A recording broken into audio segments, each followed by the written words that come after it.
और मैं हूं आपके साथ कृतिका। बुलेटिन की शुरुआत बड़ी खबर के साथ करेंगे। लखनऊ से यूपी निकाय चुनाव में ओबीसी आरक्षण के मामले में आज फिर हाईकोर्ट की लखनऊ बेंच में सुनवाई इस वक्त हो रही है।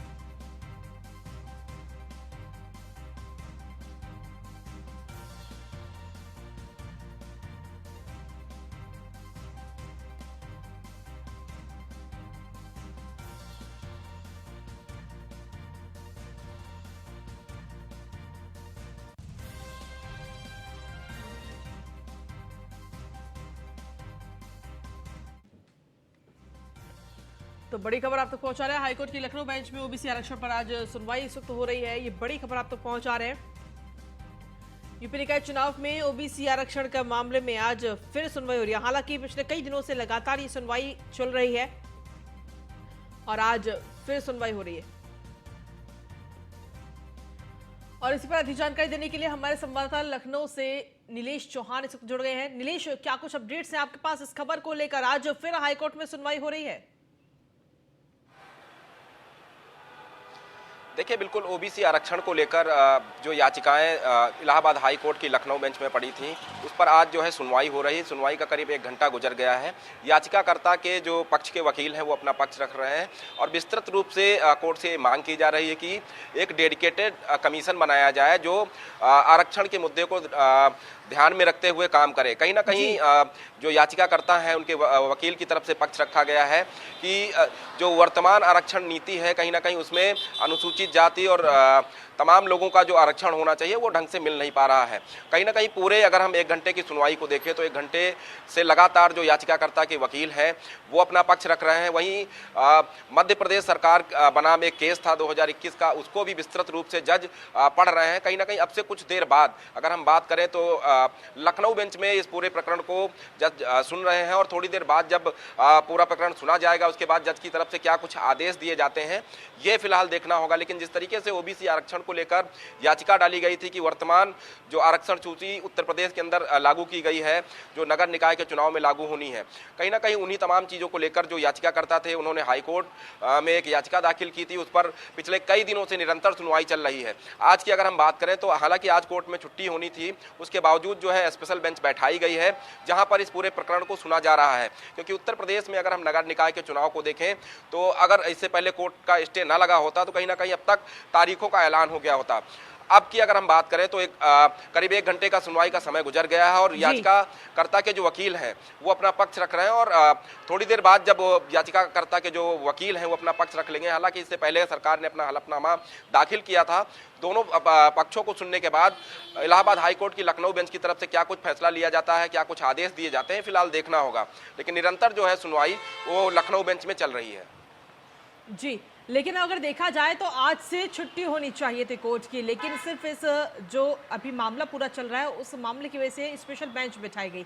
तो क्या उम्मीद की जाए कि आज कुछ ना कुछ फैसला निकल कर आएगा कि निकाय के चुनाव होंगे या नहीं होंगे या टाले जाएंगे कुछ समय के लिए?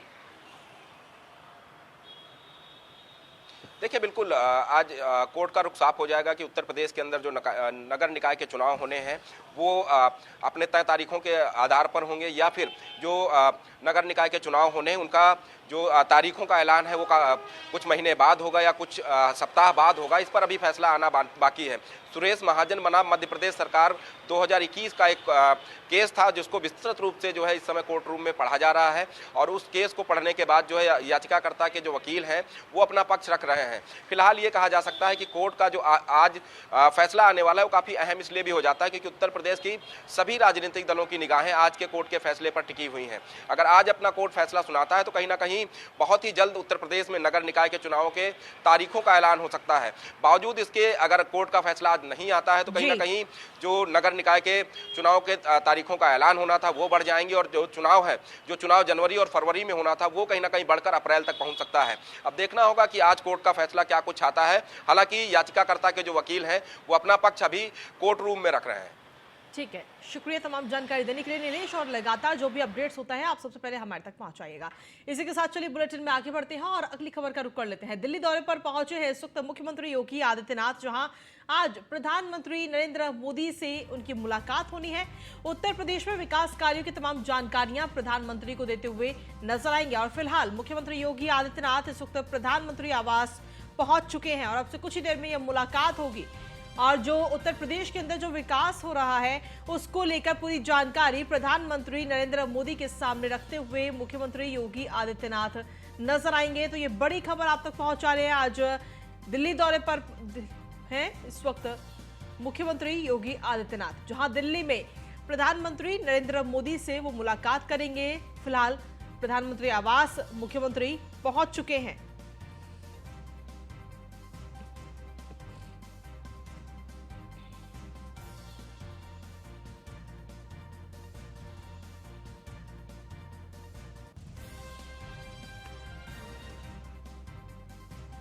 तो बड़ी खबर आप तक पहुंचा रहे, इस वक्त दिल्ली पहुंचे हैं मुख्यमंत्री योगी आदित्यनाथ।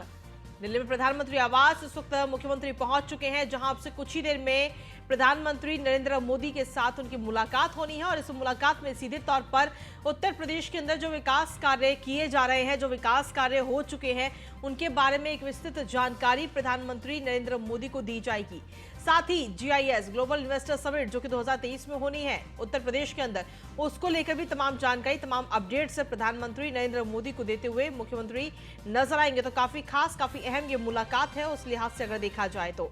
उत्तर प्रदेश में विकास कितना हो चुका है, कितना विकास अभी होना बाकी है, इन तमाम चीजों की जानकारी प्रधानमंत्री नरेंद्र मोदी को देते हुए नजर आएंगे मुख्यमंत्री योगी आदित्यनाथ। तो आज दिल्ली दौरे पर है मुख्यमंत्री, जहां दिल्ली में इस वक्त CM योगी प्रधानमंत्री आवास पर पहुंच चुके हैं।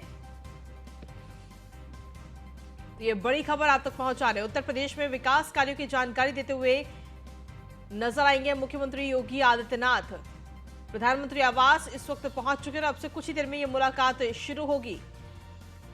उत्तर प्रदेश में कितनी विकास की बयार इस वक्त बह रही है, इसको लेकर पूरी जानकारी प्रधानमंत्री को देंगे मुख्यमंत्री।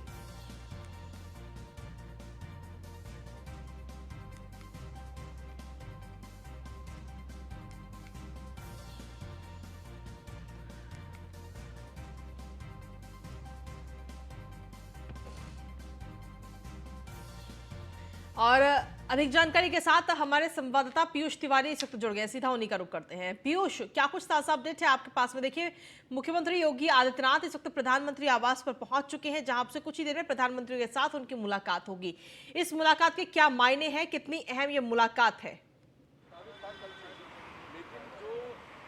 देखिए, अगर हम बात करें तो आज उत्तर प्रदेश के मुख्यमंत्री योगी आदित्यनाथ दिल्ली दौरे पर पहुंचे हुए हैं और तमाम कई महत्वपूर्ण विषयों को लेकर आज प्रधानमंत्री नरेंद्र मोदी से मुलाकात हो रही है। करीब 11:30 बजे से ये मुलाकात हो रही है और इस वक्त हम प्रधानमंत्री आवास के बाहर ही मौजूद हैं। और अगर हम बात करें तो कई अहम मसले हैं, चाहे हम ग्लोबल इन्वेस्टर समिट की बात करें जो अगले साल 2023 में होने वाला है उत्तर प्रदेश में, इसको लेकर तमाम जो मंत्री हैं वो विदेश गए थे और कितना निवेश उत्तर प्रदेश के लिए आ रहा है, इसको लेकर भी उत्तर प्रदेश के मुख्यमंत्री योगी आदित्यनाथ प्रधानमंत्री से चर्चा कर सकते हैं। इसके साथ ही अगर हम बात करें तो उत्तर प्रदेश में निकाय के चुनाव भी होने वाले हैं। इसमें भारतीय जनता पार्टी किस तरीके से उत्तर प्रदेश में तैयारी कर रही है, इन विषयों को लेकर भी चर्चा होगी, क्योंकि जो बीजेपी के सहयोगी दल हैं उनको कितनी सीटें देना है और उनके साथ किस तरीके से समन्वय बनाना है, इन सब तमाम विषयों को लेकर भी चर्चा होगी। इसके अलावा अगर हम बात करें तो Uttar Pradesh global investor summit में प्रधानमंत्री को न्योता भी उत्तर प्रदेश के मुख्यमंत्री योगी आदित्यनाथ दे सकते हैं कि वो ग्लोबल इन्वेस्टर समिट में आए। इसके साथ ही अगर हम बात करें तो कोरोना के केसेस जिस तरीके से दुनिया के अलग अलग देशों में बढ़ रहे हैं और भारत सरकार लगातार इस विषय में तैयारी कर रही है कि कोरोना से किस तरीके से लड़ा जाए, ऐसे में उत्तर प्रदेश की क्या कुछ तैयारी है, क्योंकि उत्तर प्रदेश ने पिछली बार इतिहास रचा था जिस तरीके से कोरोना मैनेजमेंट उत्तर प्रदेश ने बेहतर ढंग से किया और कोरोना को ज्यादातर हावी नहीं होने दिया। तो ऐसे में तमाम ऐसे विषय है जिसको लेकर आज उत्तर प्रदेश के मुख्यमंत्री योगी आदित्यनाथ प्रधानमंत्री नरेंद्र मोदी से मिल रहे हैं। चूंकि इन विषयों के अलावा कई ऐसी परियोजनाएं हैं उत्तर प्रदेश की जिन पर भी प्रधानमंत्री से चर्चा उत्तर प्रदेश के मुख्यमंत्री योगी आदित्यनाथ कर सकते हैं। जी कल तक चर्चा चल रही थी कि जो जब दिल्ली आएंगे यूपी के मुख्यमंत्री तब संगठन की एक बैठक होगी, लेकिन उत्तर प्रदेश के बीजेपी के प्रदेश अध्यक्ष भूपेंद्र सिंह चौधरी ने साफ तौर पे इसका खंडन किया है। तो निश्चित तौर पे प्रधानमंत्री नरेंद्र मोदी से उत्तर प्रदेश के मुख्यमंत्री योगी आदित्यनाथ की मुलाकात चल रही है। 8:30 बजे से ये मुलाकात चल रही है और कई अहम मसलों पर चर्चा हो रही है। चूंकि जिस तरीके से खाद्यान्न योजना को कहीं ना कहीं केंद्र सरकार ने बढ़ाया है, तो उसको लेकर भी प्रधानमंत्री को धन्यवाद उत्तर प्रदेश के मुख्यमंत्री योगी आदित्यनाथ दे सकते हैं। तो आप देखिए, दो बड़े दिग्गज चेहरे मिल रहे हैं, एक प्रधानमंत्री है, एक उत्तर प्रदेश के मुख्यमंत्री योगी आदित्यनाथ है। लोकसभा का चुनाव भी नजदीक है 2024 का, ऐसे में इस बात से भी इनकार नहीं किया जा सकता है कि 2024 के चुनावों को लेकर भी यहाँ पे चर्चा हो सकती है, क्योंकि जिन सीटों पर भारतीय जनता पार्टी पिछली बार कमजोर नजर आई थी उनको भी किस तरीके से मजबूत किया जाए, इसको लेकर भी एक रणनीति बनाई जा सकती है और एक चर्चा जो है वो प्रधानमंत्री से उत्तर प्रदेश के मुख्यमंत्री योगी आदित्यनाथ कर सकते हैं। शिष्टाचार मुलाकात के तौर पे भी इसे देखा जा रहा है, चूंकि कई दिनों बाद उत्तर प्रदेश के मुख्यमंत्री योगी आदित्यनाथ की मुलाकात प्रधानमंत्री से हो रही है, तो निश्चित रूप से कई अहम मसलों पर कहीं ना कहीं चर्चा आज होगी। बिल्कुल काफी अहम ये मुलाकात मानी जा रही है और कुल मिलाकर अगर देखा जाए तो उत्तर प्रदेश के अंदर जो विकास कार्य है, साथ ही ग्लोबल इन्वेस्टर समिट को लेकर तमाम जानकारी दी जाएगी। आखिर कितनी देर में ये मुलाकात होगी, क्योंकि अभी मुख्यमंत्री वहां पर पहुंच चुके हैं? देखिए, अगर हम बात करें तो प्रधानमंत्री से जब भी उत्तर प्रदेश के मुख्यमंत्री योगी आदित्यनाथ पहले ही मुलाकात किए हैं तो करीब 1 से 1.5 घंटे या अधिकतम 2 घंटे तक ये मुलाकात होती है, शिष्टाचार मुलाकात होती है, कई विषयों को लेकर चर्चा होती है। तो संभवतः थोड़ी देर और ये मुलाकात चल सकती है। हालांकि अभी कोई कार्यक्रम तय नहीं किया गया है कि उत्तर प्रदेश के मुख्यमंत्री योगी आदित्यनाथ प्रधानमंत्री के अलावा और किन किन मंत्रियों से या आलाकमान से मुलाकात करेंगे।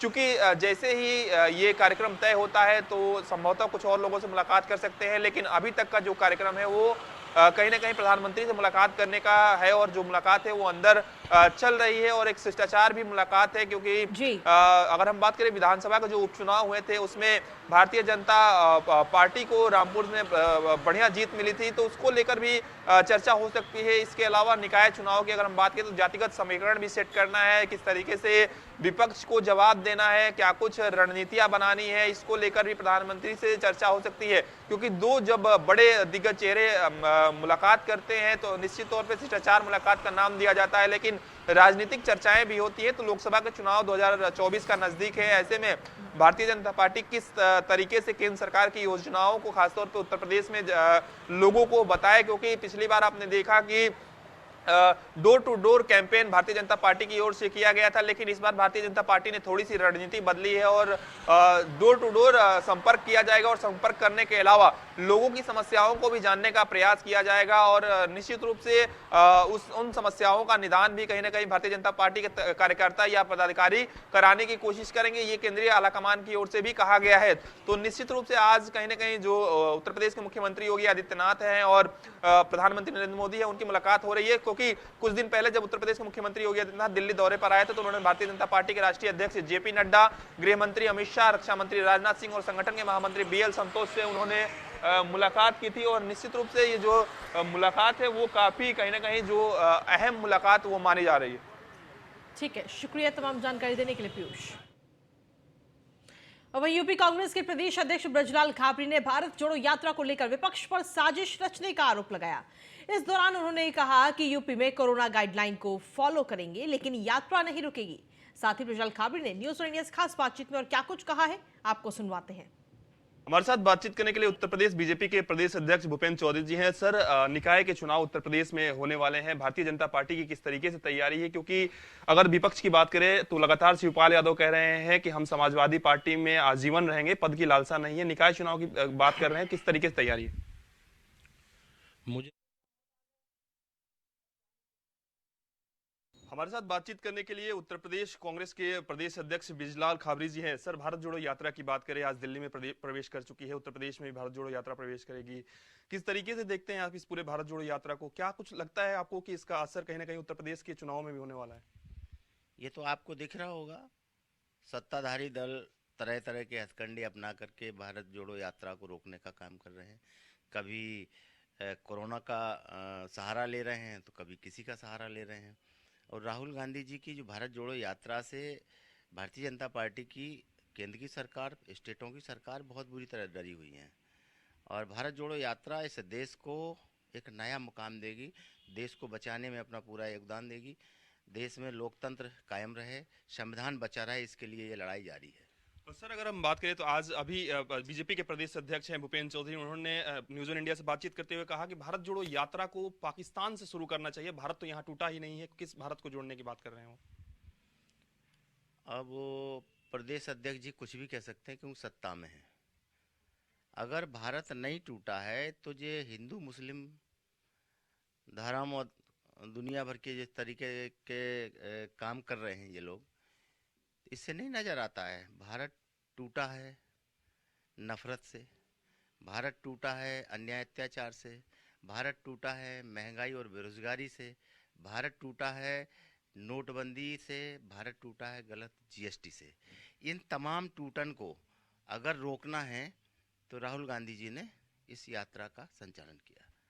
एक आखिरी सवाल रहेगा, जैसे स्वास्थ्य मंत्रालय ने जिस तरीके से राजस्थान के मुख्यमंत्री को पत्र लिखा और भारत जोड़ो यात्रा रोकने की अपील की, आपको क्या लगता है कि भारत जोड़ो यात्रा को रोकना चाहिए या इसी तरह यथावत चलता रहेगा? नहीं, जो पत्र भेजा है कोरोना का सहारा लेकर के, ये तो स्पष्ट हो गया है कि राहुल गांधी जी की भारत यात्रा से सरकार कितनी डरी हुई है। जहां तक कोरोना गाइडलाइन का है तो जो एडवाइजरी आएगी उसको कांग्रेस पार्टी अक्षरशः पालन करेगी, लेकिन भारत यात्रा नहीं रुकेगी। हम सारे नियमों का पालन करते हुए ये यात्रा अंतिम पड़ाव तक जाएगी। धन्यवाद सर। तो ये थे हमारे साथ उत्तर प्रदेश के कांग्रेस के अध्यक्ष बृजलाल खाबरे, जिनका साफ तौर पे कहना है कांग्रेस पार्टी कोरोना गाइडलाइंस को फॉलो करेगी, लेकिन ये यात्रा रुकने वाली नहीं है। वीडियो हिमांशु के साथ पीयूष तिवारी, नई दिल्ली। वहीं यूपी बीजेपी के प्रदेश अध्यक्ष भूपेंद्र चौधरी ने निकाय चुनाव को लेकर क्या कुछ कहा है कि न्यायालय का जो भी फैसला होगा वो मान्य होगा। साथ ही उन्होंने राहुल गांधी की भारत जोड़ो यात्रा पर भी सीधा निशाना साधा। इस दौरान भूपेंद्र चौधरी ने न्यूज़ ऑन इंडिया से खास बातचीत की है। करने के लिए उत्तर प्रदेश बीजेपी के प्रदेश अध्यक्ष भूपेंद्र चौधरी जी हैं। सर, निकाय के चुनाव उत्तर प्रदेश में होने वाले हैं, भारतीय जनता पार्टी की किस तरीके से तैयारी है? क्योंकि अगर विपक्ष की बात करें तो लगातार शिवपाल यादव कह रहे हैं कि हम समाजवादी पार्टी में आजीवन रहेंगे, पद की लालसा नहीं है। निकाय चुनाव की बात कर रहे हैं, किस तरीके से तैयारी है? मुझे ऐसा लगता नहीं कि समाजवादी पार्टी से शिवपाल जी कभी अलग हुए थे। उनके कुछ पारिवारिक विषय हैं और पारिवारिक विषयों को लेकर वो हमेशा सहमत असहमत रहे हैं, लेकिन वो समाजवादी पार्टी में हैं, अभी भी समाजवादी पार्टी के ही विधायक थे। 2017 में भी समाजवादी पार्टी से विधायक बने थे और 2022 में भी, लेकिन उनके जो विषय हैं वो अभी भी यथावत हैं। कहीं ऐसा ना हो कि शिवपाल जी चुनावी चाचा बन के रह जाएं। मुझे विश्वास है कि मोदी जी के योगी जी के नेतृत्व में दोबारा एक बार फिर भाजपा नगरीय निकाय चुनाव में बड़ी सफलता प्राप्त करेगी। सर, भारत जोड़ो यात्रा भी उत्तर प्रदेश में प्रवेश करने वाली है। ऐसे में स्वास्थ्य मंत्रालय ने भी ये एहतियातन एक एडवाइजरी जारी की है और बताया है कि भारत जोड़ो यात्रा को या तो स्थगित कर दिया जाए या तो कोरोना गाइडलाइन को फॉलो किया जाए। कांग्रेस पार्टी कह रही है कि बीजेपी को कोरोना से डरना चाहिए, लेकिन कांग्रेस से डर गई है। हमारी सरकार सारे विषयों पर गंभीर है, संवेदनशील है और कोरोना का प्रबंधन भारत सरकार ने और उत्तर प्रदेश सरकार ने जिस प्रकार से किया था, उस बेहतर प्रबंधन की तारीफ WHO ने भी की है। हम सभी को कोरोना एक वैश्विक महामारी है, चीन में इसका प्रभाव बढ़ा है, तो हम लोग भी उस पर सचेत रहें। कांग्रेस की भारत जोड़ो यात्रा हो या कांग्रेस की जो भी गतिविधि हो, देश कांग्रेस को बहुत गंभीरता से लेता नहीं। और राहुल गांधी जी को मुझे ये नहीं समझ में आता कि भारत जोड़ने की बात कर रहे हैं या तोड़ने की बात कर रहे हैं। भारत तो 1947 के बाद भारत का कोई विभाजन तो हुआ नहीं है। का साफ तौर पे कहना है कि भारत टूटा ही नहीं है। राहुल गांधी किस भारत को जोड़ने की बात कर रहे हैं? वीडियो जर्नलिस्ट हिमांशु के साथ पीयूष तिवारी, नई दिल्ली। और चलिए खबर 12 में आगे बढ़ेंगे, बात करेंगे अब लखनऊ की, जहां पर न्यूज़ ऑन इंडिया की खबर का बड़ा असर देखने को मिला। मध्यांचल विद्युत वितरण निगम में 22 साल से जमे रसूखदार एसडीओ को हटाया गया है। न्यूज़ ऑन इंडिया ने एसडीओ जेबी सिंह की तैनाती की इस खबर को दिखाया था और खबर चलने के बाद में न्यूज़ ऑन इंडिया की खबर का असर देखने को मिला और शासन ने पूरे मामले का संज्ञान दिया है। एसडीओ जेबी सिंह का मध्यांचल से पूर्वांचल स्थानांतरण भी किया गया है, तो ये बड़ी खबर आप तक पहुंचा रहे हैं। न्यूज़ ऑन इंडिया की खबर का असर एक बार फिर से लखनऊ के अंदर देखने को मिला है। और इसी पर अधिक जानकारी देने के लिए नीलेश चौहान हमारे संवाददाता जुड़ गए हैं। नीलेश, क्या कुछ ताजा अपडेट है आपके पास में? एक बार फिर से न्यूज वन इंडिया की खबर का असर देखने को मिला। जब न्यूज वन इंडिया ने ये खबर चलाई तब इस पूरे मामले पर शासन ने संज्ञान लिया और स्थानांतरण किया गया। देखिए कृतिका, बिल्कुल न्यूज़ वन इंडिया की खबर का दमदार असर देखने को मिला है, जहां न्यूज़ वन इंडिया ने प्रमुखता के साथ खबर चलाई थी कि 22 वर्षों से मध्यांचल में रसूखदार एसडीओ जेबी सिंह तैनात हैं। उनके तैनाती के दौरान तमाम तरीके के आरोप उनके विभागीय अधिकारी लगाते हैं, लेकिन मजाल थी कि कोई अधिकारी उनके ऊपर कार्रवाई कर पाता। लेकिन जैसे ही न्यूज़ वन इंडिया ने ये प्रमुखता के साथ खबर चलाई तो शासन ने इसका संज्ञान लिया और संज्ञान लेते ही तत्काल प्रभाव से मध्यांचल विद्युत वितरण निगम से पूर्वांचल विद्युत वितरण निगम में ट्रांसफर कर दिया है।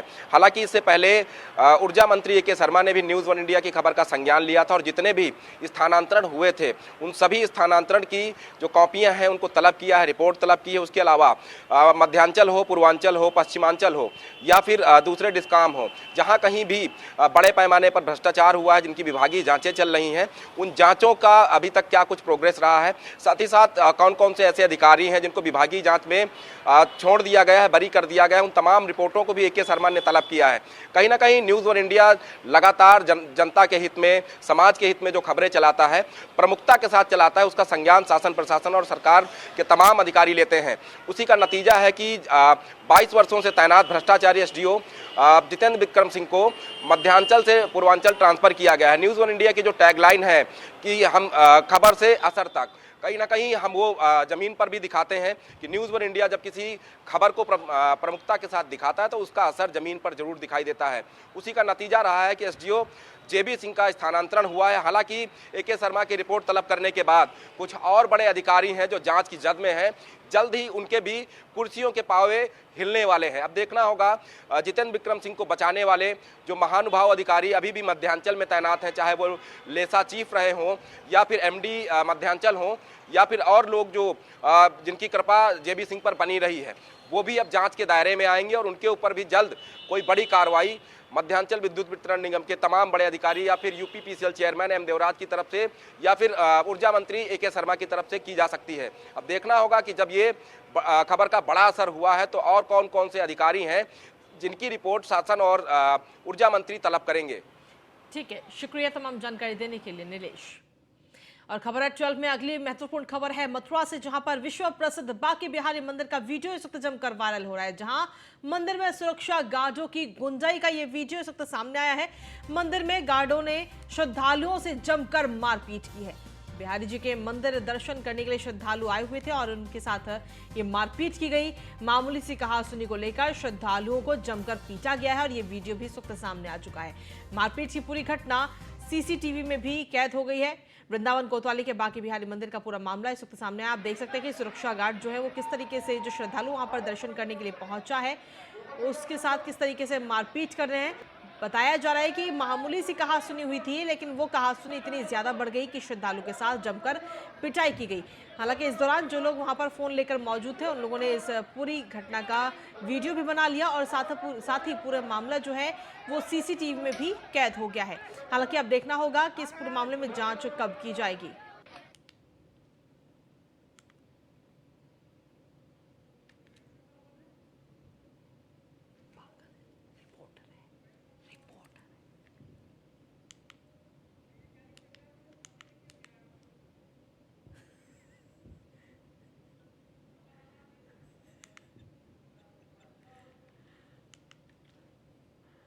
अधिक जानकारी के साथ संवाददाता महेश शर्मा इस वक्त जुड़ गए हमारे साथ में। महेश, क्या कुछ ताजा अपडेट है? देखिए पूरा मामला इस वक्त सामने आ चुका है और जो लोग वहां पर मौजूद थे उन लोगों ने ये पूरा मामला अपने अपने फोन में भी कैद किया, साथ ही वहां पर जो सीसीटीवी लगा था उसमें भी ये कैद हो गया है। फिलहाल किस तरीके से जांच की जा रही है और आखिर मामूली सी कहासुनी किस बात पर हुई थी, उसके बारे में अपडेट्स दीजिए। देखिए, हम आपको बताते हैं वृंदावन जो बांके मंदिर है वहां पर श्रद्धालुओं का तांता हमेशा लगातार भीड़ की हमेशा समस्या रहती है, क्योंकि इतनी ज्यादा तादाद में वहां पर श्रद्धालु पहुंचते हैं जिसके कारण आए दिन हमेशा ऐसी घटनाएं होती रहती हैं। लेकिन जब देखने की ये बात है कि इसमें जो सुरक्षा कर्मी जो वहां पर तैनात हैं उन्होंने ही वहां पर श्रद्धालुओं के साथ जो इसको के साथ मारपीट कर दी, जिसका वीडियो तेजी से वायरल का वहां पर जो लोग मौजूद थे उन्होंने वीडियो बनाया, उसको वायरल किया। अब उसमें जो प्रशासन के लोग हैं, यहाँ पर पुलिस प्रशासन है, मथुरा प्रशासन है, हमेशा भीड़ को लेकर के हमेशा सुरक्षा के इंतजाम करने की कोशिश करता है, लेकिन इनमें सफल नहीं हो पाते हैं। और जब कभी भी वहां पर जो सुरक्षा कर्मी है या वहां पर सेवायत है आने वाले श्रद्धालुओं के साथ मारपीट करते हैं, कभी कभी इनको धक्का मुक्की करते हैं, जिससे उनको कई बार मुसीबत का सामना करना पड़ता है। अब देखने वाली बात होगी कि इसमें पुलिस प्रशासन या मौसम प्रशासन क्या कार्रवाई करता है। अभी तक तो इसमें कोई कार्रवाई हुई है नहीं है, और जिन श्रद्धालुओं के साथ मारपीट हुई थी वो लोग भी कोई अपनी ऐसी प्रार्थना पत्र या कोई शिकायत भी देकर नहीं गए हैं। अभी दिसंबर का महीना चल रहा है, लास्ट 1 जनवरी आ रही है, इस पर भी बहुत ज्यादा तादाद में यहाँ श्रद्धालु आएंगे, लेकिन जैसी अभी घटना हुई है कि श्रद्धालुओं का मारपीट की गई है, ऐसा आने वाले समय में भी कई बार श्रद्धालुओं को देखने को मिलता है कि ऐसे 5 सुरक्षा कर्मी जो कि उनको कोई ट्रेनिंग नहीं दी जाती है, वो हमेशा ऐसे मारपीट करते नजर आते हैं। जी, लेकिन अगर इस तरीके के मामले लगातार बढ़ रहे हैं तो आखिर क्यों कोई कदम नहीं उठाया जा रहा प्रशासन की तरफ से? क्या जो श्रद्धालु दर्शन करने के लिए बिहारी जी के वहां पर पहुंचते हैं उनके साथ इस तरीके का व्यवहार किया जाएगा? देखिए, सबसे बड़ी बात है कि यहाँ पर जो पुलिस प्रशासन है उनको अंदर जाने की अनुमति नहीं है, और जो उनकी जो सुरक्षा कर्मी लगते हैं, जो कि सिक्योरिटी गार्ड लगते हैं, उनको शायद या तो ट्रेनिंग दी जाए कि वो श्रद्धालुओं के साथ इस तरह की अवस्था ना करें, कहीं मारपीट ना करें। लेकिन जो वो वहां पर तैनात रहते हैं, जो सेवायत हैं, वो अपने मतलब चढ़ावे के चक्कर में और धक्का मुक्की देते रहते हैं। जो श्रद्धालु जिन लोगों को पैसे देते हैं उनको तो दर्शन करने की अनुमति मिल जाती है, और जिनको पैसे नहीं मिलते हैं उनको साथ ही लोग मारपीट करते हैं। ये शिकायत हमेशा होती रहती है, लेकिन कभी भी मतलब प्रशासन इस पर कड़ी कार्रवाई कभी नहीं कर सका। हमें ऐसे घटनाएं हमेशा अक्सर मिलती हैं और आए दिन ऐसी घटनाएं होती रहती हैं, लेकिन प्रशासन इसमें कमजोर नजर आता है। वहां की सेवायतों के विरुद्ध कोई कार्रवाई नहीं करता है, ना ही वहां पर जो सुरक्षा कर्मी तैनात है उनके खिलाफ सभी को कार्रवाई होती है। चलिए, शुक्रिया तमाम जानकारी देने के लिए महेश। खबरों का सिलसिला न्यूज़ 1 इंडिया पर यूं ही लगातार जारी है। फिलहाल खबर एट 12 में इतना ही। नमस्कार।